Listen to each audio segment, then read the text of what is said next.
William Butler Yeats was one of the most important poets of the 20th century.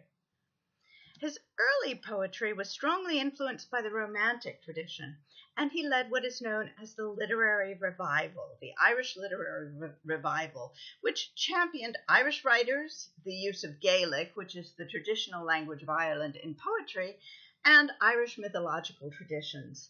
He won the Nobel Prize for Literature in 1823. We're going to look at two of his works most clearly influenced by Romanticism, the Lake Isle of Innisfree and the Wild Swans at Coole. The Lake Isle of Innisfree is a real place in Ireland. Here's a picture of it that I think captures its beauty and its isolation. Now let's turn to the poem. I will arise and go now, and go to Innisfree, and a small cabin build there, of clay and wattles made. 9 bean rows will I have there, a hive for the honey bee, and live alone in the bee-loud glade. And I shall have some peace there, for peace comes dropping slow, dropping from the vales of the morning to where the cricket sings. There midnight's all a glimmer, and noon a purple glow, and the evening full of the linnet's wings. First, let's talk about the sound of this poem. It feels slow, calm, leisurely. Yeats achieves this effect partly through his use of meter and sound effects. While the last line in each stanza is iambic tetrameter, the first 3 lines are iambic hexameter. Now, we're much more used to hearing pentameter lines with 5 stresses, so when you get an extra foot, an extra stress in hexameter, it feels long and slow. But Yeats also introduces a definite pause in the middle of most lines, which slows down the reading even more. So, I will arise and go now, and go to Innisfree. Long vowels last longer than short vowels, and he uses lots of long vowels here and lots of assonants. I will arise, of clay and wattles made, 9 and hive, bean and bee. But consonants matter too. Some consonants are short and sharp, t, d, p, b.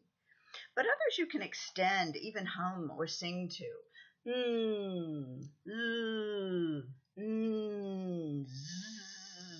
Right?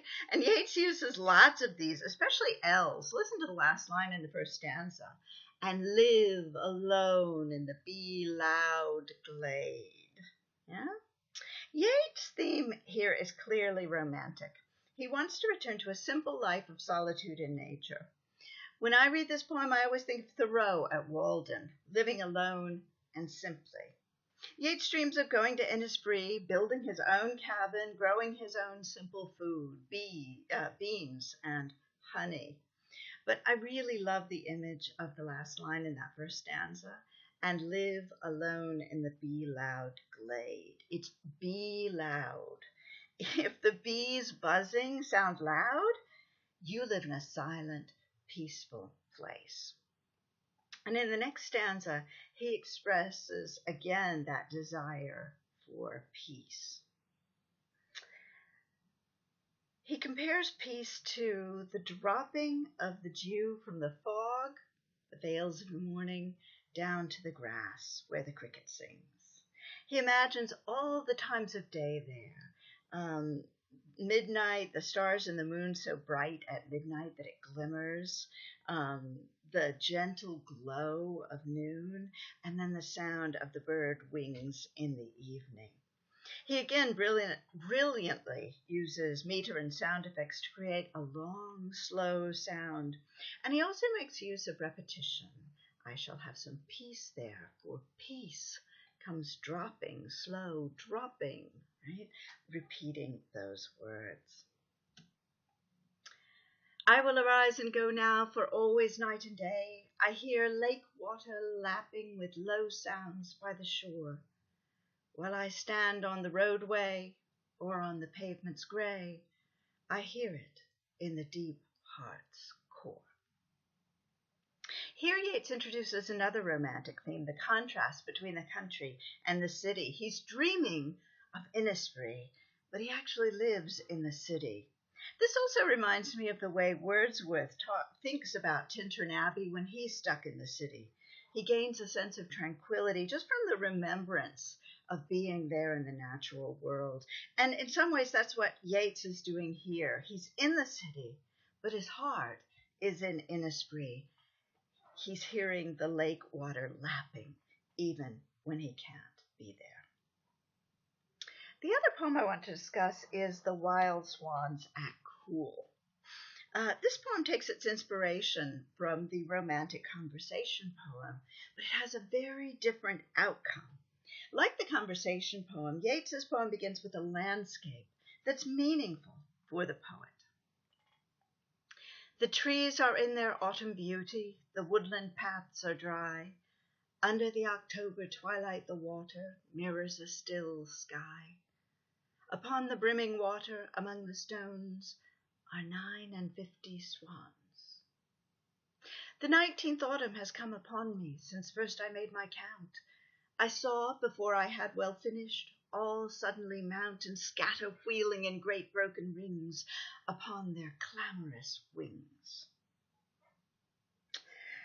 The poem clearly takes its inspiration from the romantic conversation poem. Just like in Tintern Abbey, in watching and counting the swans, Yeats here is returning to a beautiful landscape that he has known for a long time.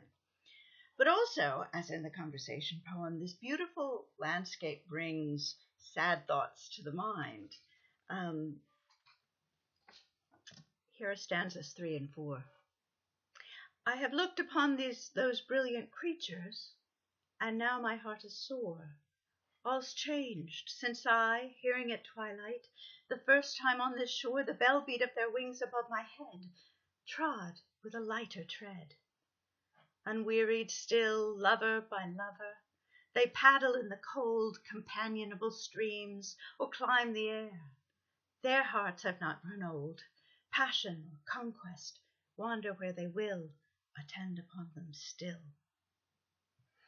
Yeats here is lamenting mutability, right, just as Wordsworth did. The swans have not grown old and lost their passion and ambition, but we can assume Yeats feels that he has changed. He has lost something since he first saw these swans, when he trod with a lighter tread, where he still felt young. Now, in a romantic conversation poem, this is the point where Yeats should turn to another person and work toward finding a solution to his problems, a psychological closure. But he doesn't. And that's where this poem departs from its romantic roots. He ends not with closure, but with questions and with doubt. But now they drift on the still water, mysterious, beautiful. Among what rushes will they build? By what lake's edge or pool delight men's eyes when I awake some day to find they have flown away? Nature's beautiful, but it's essentially indifferent to human problems. There are many questions, but no answers to be found there.